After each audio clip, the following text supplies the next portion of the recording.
Assalamu alaikum wa rahmatullahi wa barakatuhu. Auzu billahi minash shaitanir rajim. Bismillahir rahmanir rahim. Welcome to our latest episode of the Conviction Project. This is a podcast where we leave you with no doubts about Islam.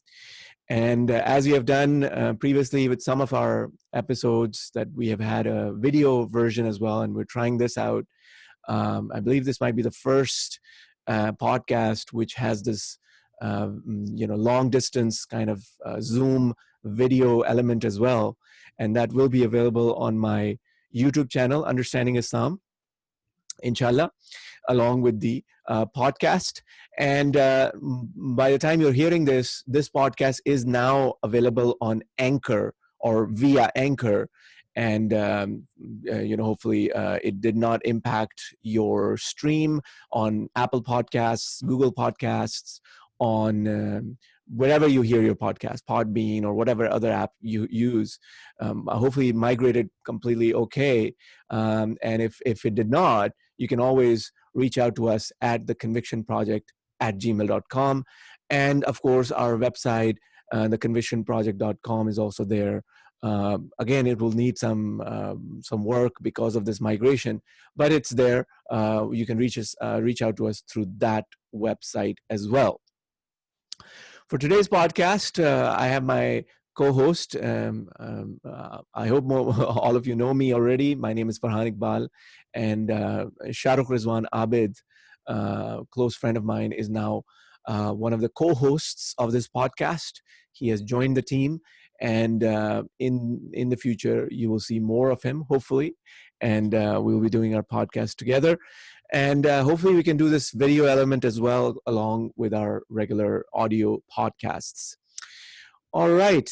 For today, Shahrukh and I are going to talk about Nicholas Evans. Is that his full name, Shahrukh? Assalamu alaikum. Yeah, Walaikum Assalam wa rahmatullahi wa barakatuh. Yeah, so his name is Nicholas Evans. He is an anthropologist by profession, and he had written a book on us. Right. He wrote this book, Far from the Caliph's Gaze. And actually, let me pull up online his full name of the book. I believe it's available on Amazon as well. And so it's Nicholas Evans, Far from the Caliph's Gaze. And we're going to talk about not his book. So yeah, so it's Nicholas H.A. Evans. So he has a couple of middle names there. Far from the Caliph's Gaze, being Ahmadi Muslim in the holy city of Qadian. It has a Kindle version, hardcover, paperback.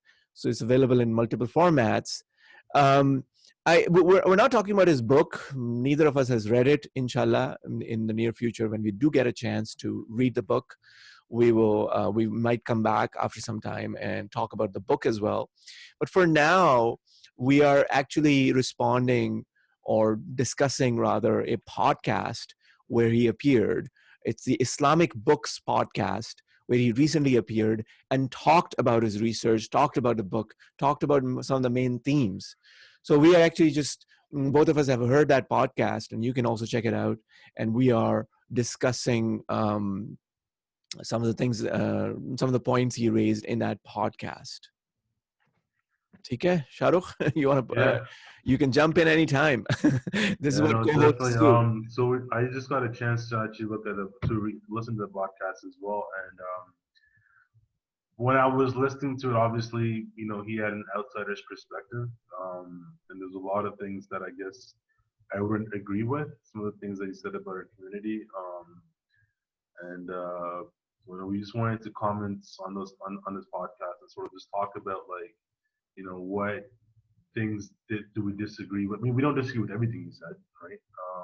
But there are certain things which I think maybe an outsider wouldn't be able to understand. Anyone who reads this book, especially an outsider, might not completely understand. So I think it's important for us to actually, to answer those, not answer, but more like address, those things, or those points that about the Jamaat that that we don't agree with. So I guess we should get started then. Yeah, I mean, like we're not saying that we disagree on everything. Yeah. We disagree on a few points he raised. Even in the podcast, I did feel that he has done research. He has looked into certain things, and I don't remember exactly, but I think I caught something like 10 years, which might have Yeah, included that's some. what he said. 10 years. He's been working on this for 10 years. Yeah, yeah, 10 years of research, and I'm not sure how much time he spent in Qadian itself, but probably a significant amount of time talking to different people.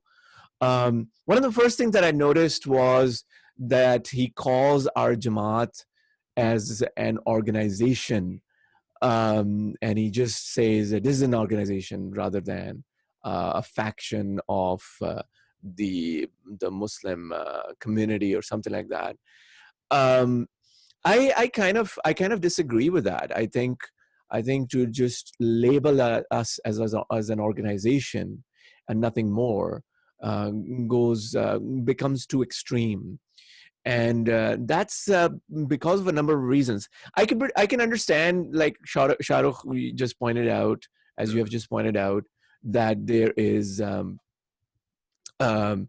he's an outsider, and being an outsider, he has but he probably saw a lot of organization, a lot of office bearers, and he's like, oh yeah, this community is not really a community, it's an organization, and all this hierarchy and everything. But I feel that we are a lot more than just an organization, than just office bearers and hierarchy and that kind of stuff. I feel that we are a community. So we And do have so we do have an organizational structure.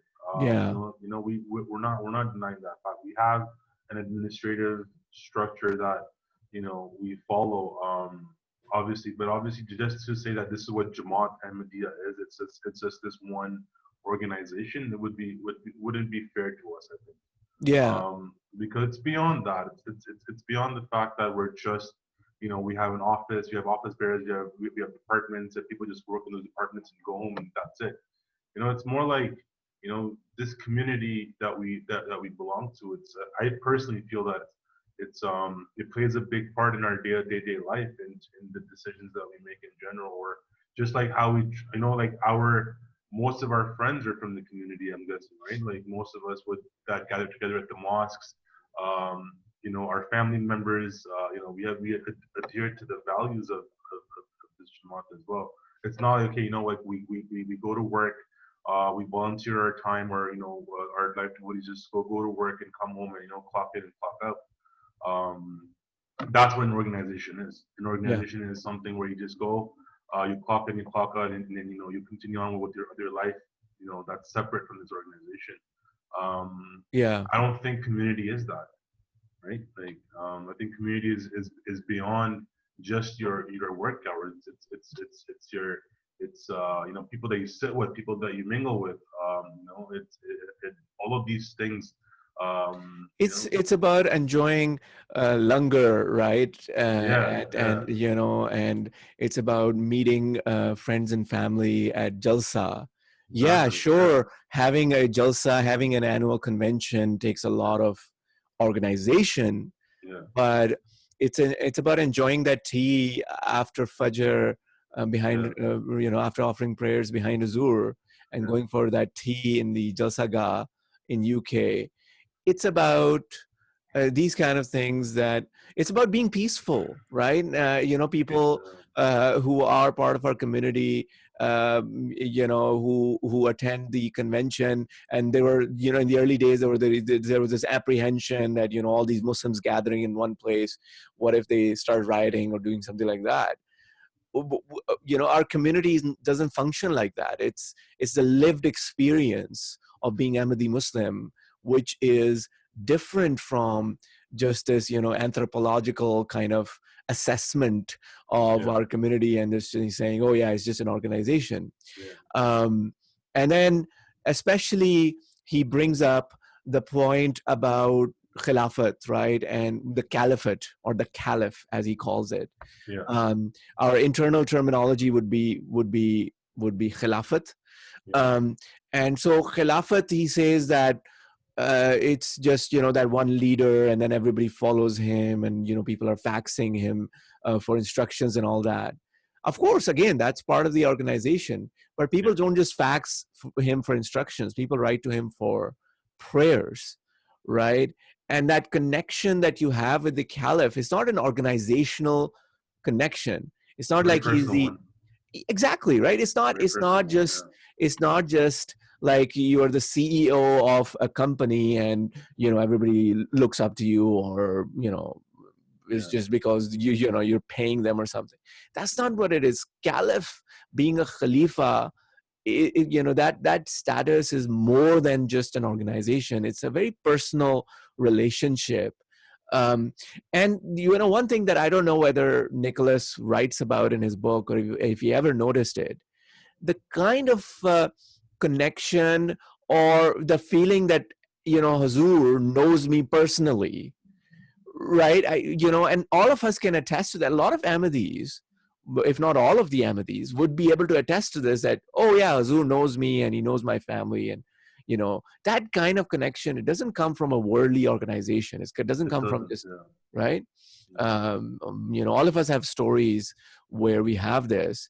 Yeah, interestingly, Nicholas points out that the concept of Khilafat was underdeveloped. This is his term that he used. He said it was underdeveloped at the time of the promised Messiah. And I was really surprised for him to have said this. And the kind of reasoning he was bringing up was, it's because there was the split, and we Yeah. have the Qadiani group or the Lahori group, the Qadian movement and the Lahore movement. And I was surprised a little bit that maybe he did not get a chance to do the kind of research that is required, or he didn't get a chance to read the books of the promised Messiah where he talks about Khilafat. So I do recommend that he picks up, for instance, this book, The Will, Al Wasiyat, Exactly. Yeah. where, right, the promised Yeah. Messiah has talked about. And then there are other books that, again, Nicholas, because he doesn't read Urdu or Arabic, he wouldn't have access to those, where he talks about the concept of caliphate. And even if he did not know how to read Urdu or Arabic, he could have brought this up with the community, even in Qadian, and talked about it. That the promised Messiah has written extensively on caliphate, and extensively on the concept of khilafat, going towards someone following him as well, Yeah. someone coming after him as well. Yeah. And to suggest that, well, it wasn't clear, I think it's not fair. And I think it's pretty clear because the promise was. Sorry to cut you, but the promise Messiah, peace be upon him, has said that like you have to experience the second manifestation. I'm paraphrasing his words, and as we know, the book that you mentioned, the will, he clearly states in there. He's like, it's important for me to go for you to experience the second manifestation, and then he talks about how at the time of the Holy Prophet, peace be upon him, when he passed away, and the Muslims were going through a trial, and Abu Bakr, may Allah be pleased with him, came in and God elected him as the Khalifa, and he took care of the community. Same thing with Surah Al-Khulafa. If you read Surah Al-Khulafa, he defends the honor of the Khulafa after the Holy Prophet. He talks about the importance of, and that when you read that book, you understand the importance of Khulafa that's mentioned in there too, and why it's.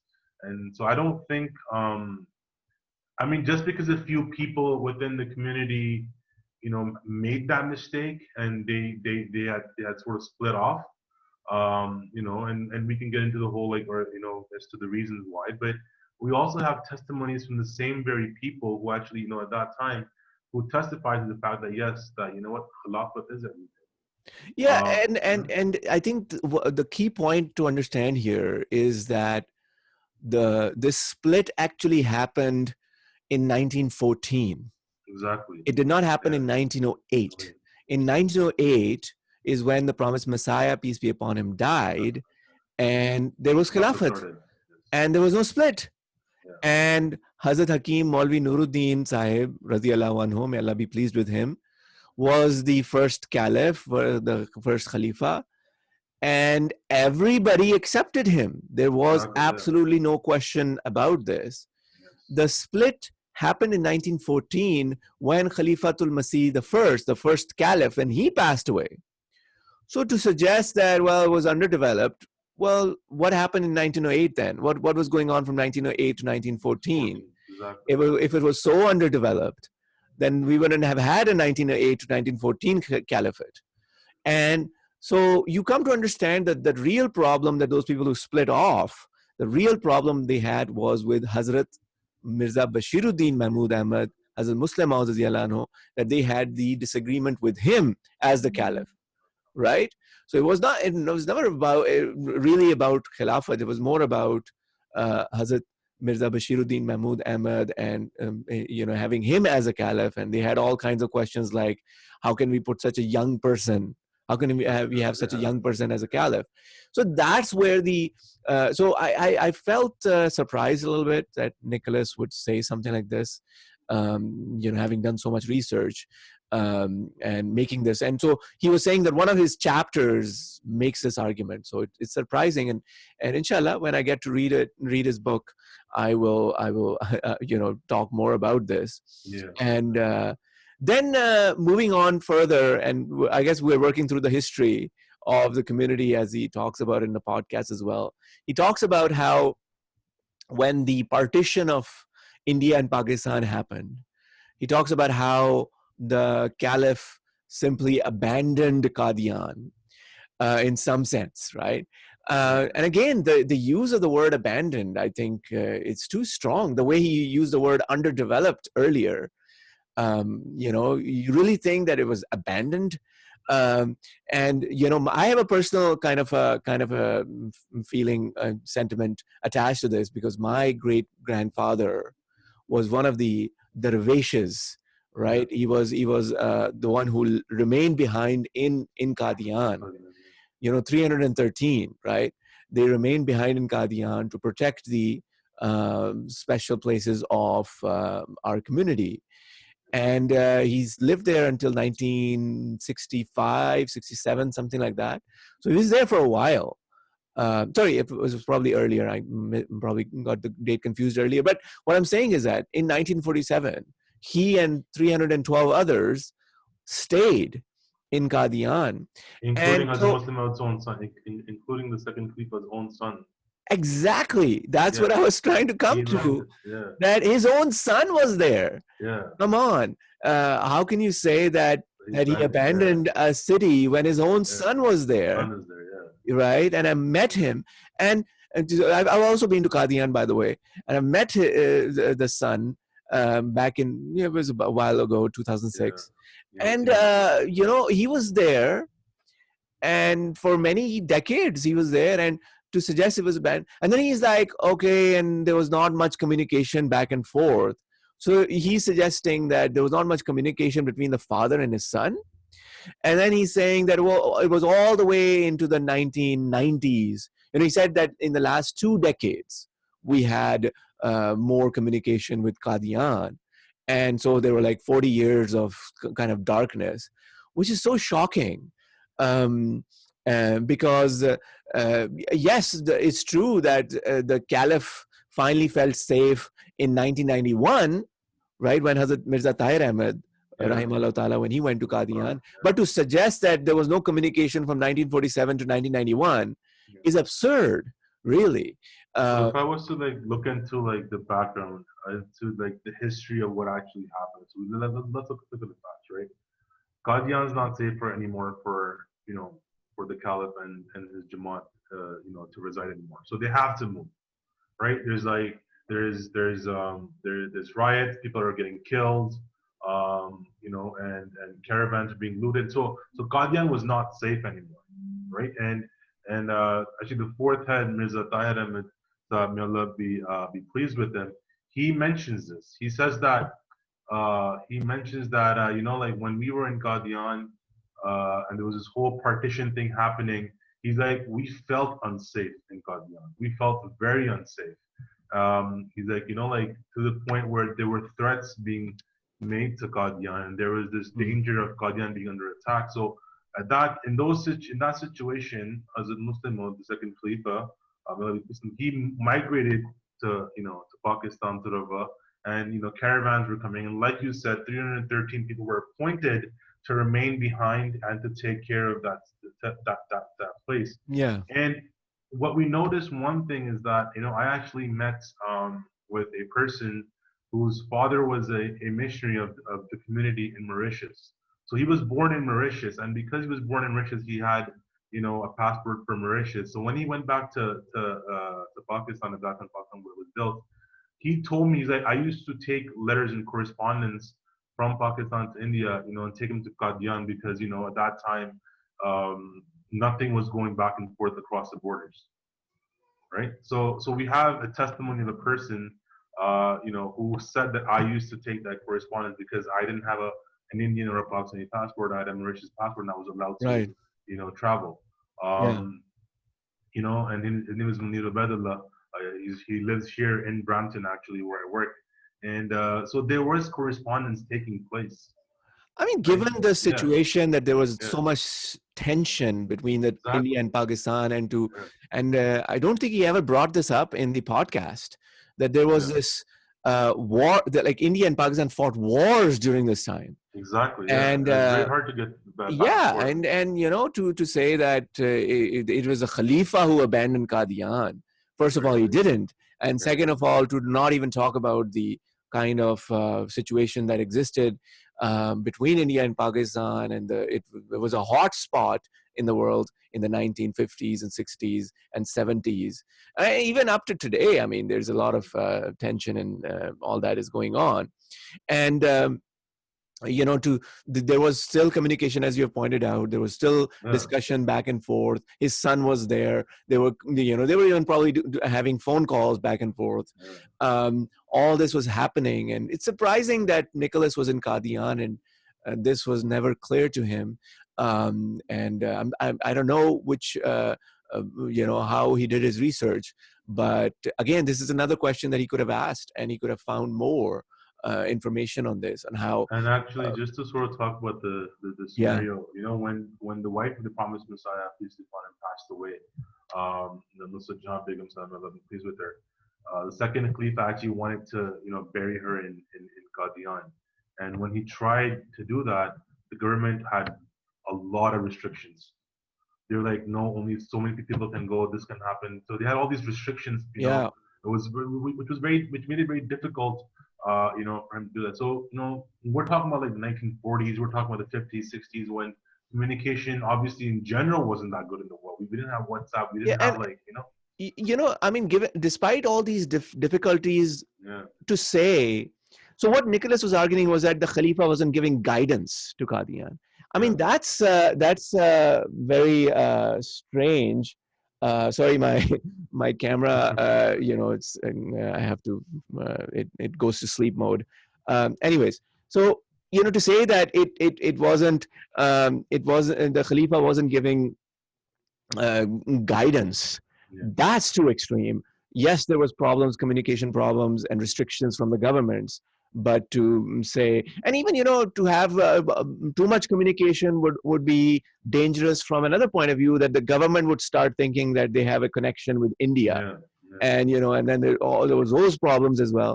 But as far as the guidance is concerned, that was always ongoing. There was never any problem with that, and to this day it's been going on. And as situations improve, hopefully we'll be able to even improve this further.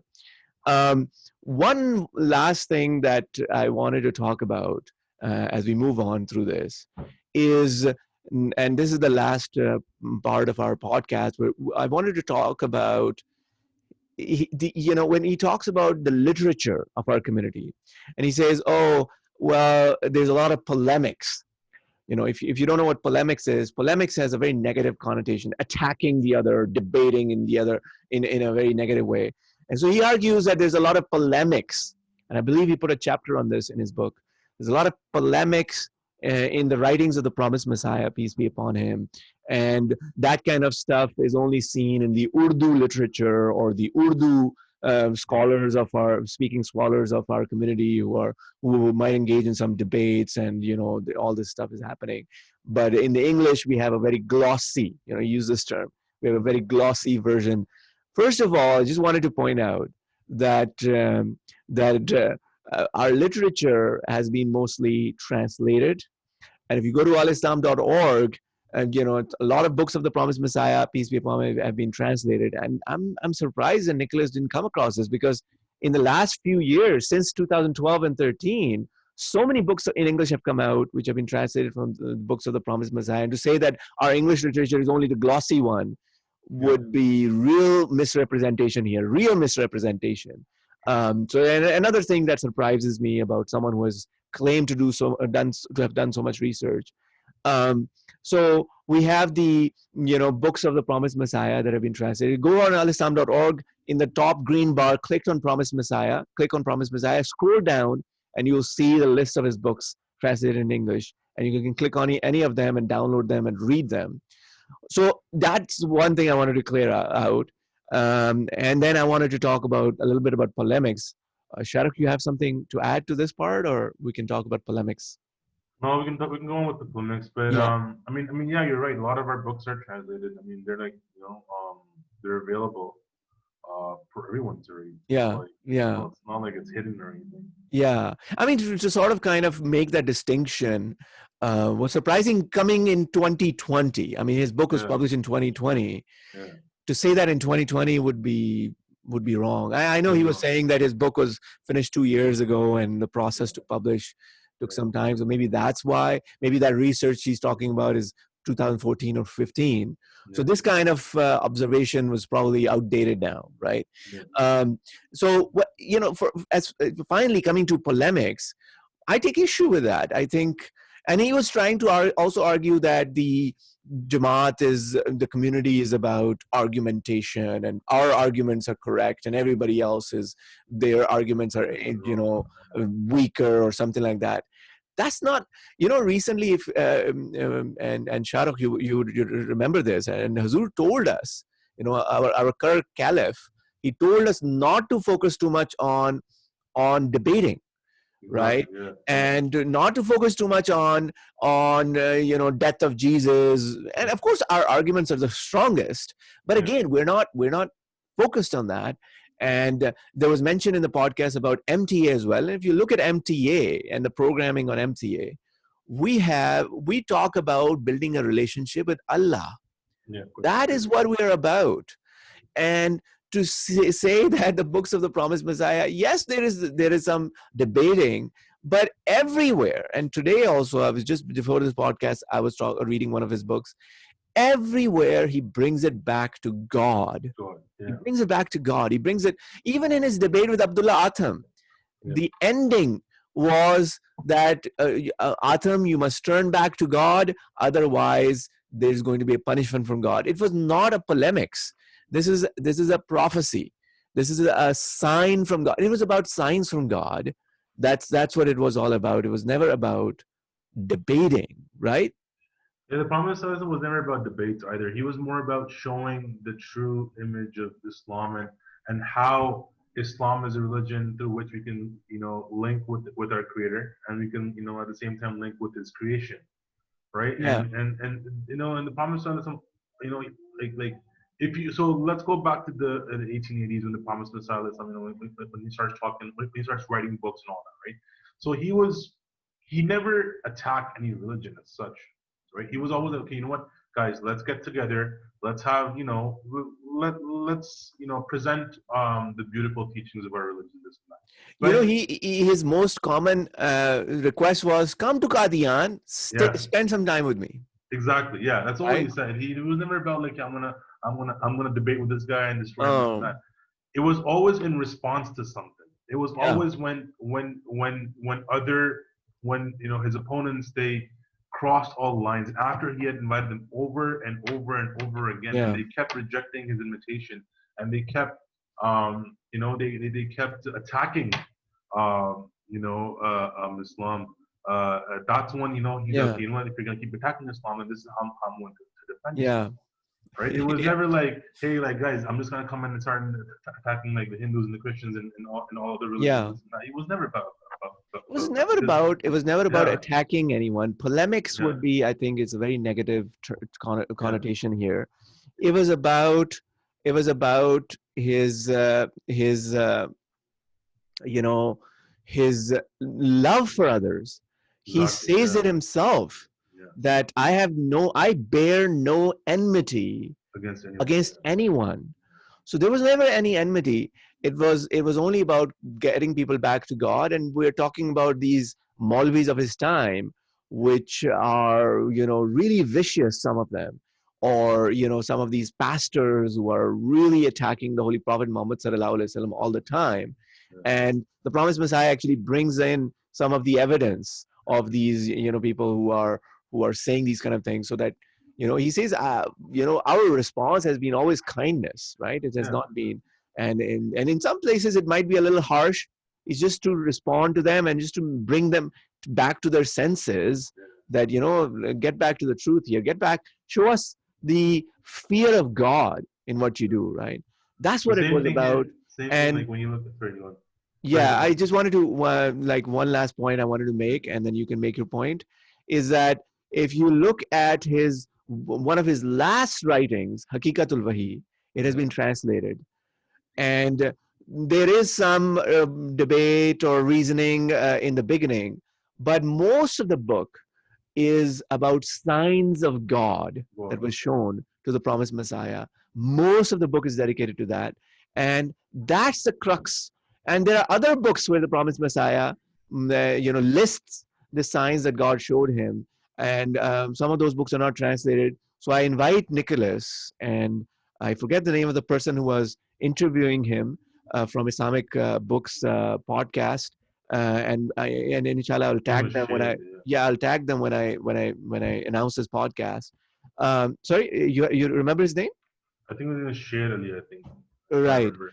And so both of them are invited to Yeah, read Hakikatul Wahi, where he talks about the signs that God showed him, that God demonstrated for his sake to prove his truthfulness. And that's what Islam Ahmadiyyat is about. It's not about the debates, or it's not about proving anyone wrong. Yes, it's important that we start to believe, that Jesus Christ has passed away a natural death. That's part of the theological process, but that's not the core point of Ahmadiyya. The core point yeah, is to yeah, connect to God.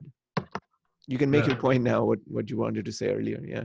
Yeah, sorry. So, as I was talking about, like when we look at, I was reading this story a few days ago, where so when the promised Messiah, peace on him, before everything, he was in Sialkot, and in Sialkot there was a Christian pastor who used to come and meet with the promised Messiah, peace be upon him, Yeah. and they used to just sit and just talk. It was a discussion, Yeah. right? It was never like the promised Messiah attacked them. So much so that people they used to tell that pastor that, why do you go and sit with them? And he's like, you know what? Like we have discussions, right? Well, I'm paraphrasing stuff. So they used to have discussions, and when the promised Messiah, peace be upon him, like when that pastor was going back to England, he especially went to meet the promised Messiah, peace be upon him, right? So having a discussion in general was that was not in the promised. I never attacked, never started to like just start. He never started to like attack or talk down to other religions, right? But he was always trying to show that what this is what the arguments are, this is what the truth is, and and every one of us has that freedom to to profess what we think is right. Yeah. Even in the book you mentioned, when you start reading the beginning, um, I'm not reading that book this time, but the beginning too, the promise of Messiah, peace upon him, he mentions that this person said this. So in response to that, I'm saying this, Yeah. right? It's always in response to something. The promise always responded to someone, right? Yeah, I mean, of Um, course, like you can't let people spread misinformation, and he's a prophet of God, he's a promised Messiah, he's a reformer of this age, the Imam yeah, of this age. yeah, You can't expect him to look at misinformation being spread and stay quiet, right? He's going to respond to those things, and in some cases he has even listed the allegations and then responded to them one by one Number one. in some cases.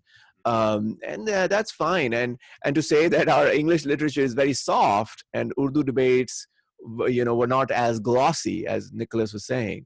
I take issue with that observation.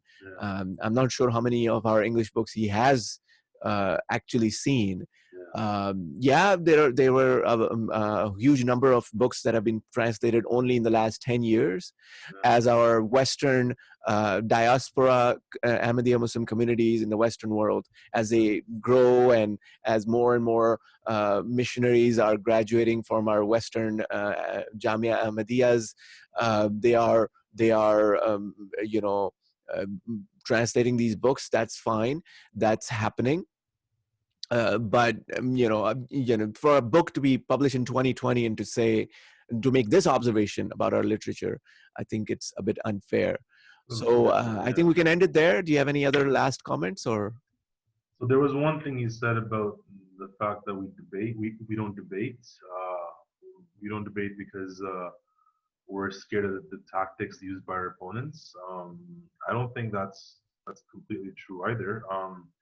I know debating is not, so we're not in the business of debating and trying to see. The one thing that I want to clarify too is that we tend to think that, you know what, if we're right, so we'll be able to shut our opponents up, right? We're not in the business of shutting people up. We're in the process, we're in the business, well, not business, but we're actually our what's the word I'm trying to think?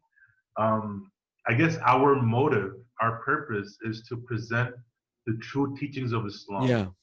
Right? It's to present how. It's I think the word you're looking for is dialogue. Yeah, right? Dialogue, right? Yeah. So it's not, we don't want to make enemies. We don't want to go out there because you know what? Every single human being out there is a creation of God as well. So we're not trying to shut them up. We're not trying to destroy them or anything like that. We're just trying to present a true picture of Islam. And this is what our Caliph does without a debate. Yeah. Right? We don't need to get into debates to fulfill our purpose, right? Exactly. And like you said, right now our caliphs have done that. They have presented a true picture of Islam without indulging in debates and things like that, right? Exactly. Sorry, I cut you off, but no, I've been in a couple of quote unquote debates myself. And you just recently did one as well, and so those were we always call them dialogues. We never want to make it sound like, oh, it's meant to insult the other person or to put the other person down. That's not what we're there for. In fact, the person that I debated with, we have stopped inviting him to our event because he was turning it into that kind of really nasty kind of comments, and that kind of, he was trying to drive it in that direction when he started to feel that he has nothing else much to do. So we're looking for dialogues. We're looking for, sure, present your argument in a respectful, dignified way, and there's no problem. We have lots of those. We are a community that has probably done more symposiums than any other religious community. I can speak of Canada. Before the pandemic, we were probably doing more interfaith symposiums than any other community in Canada, right? Definitely. Yeah.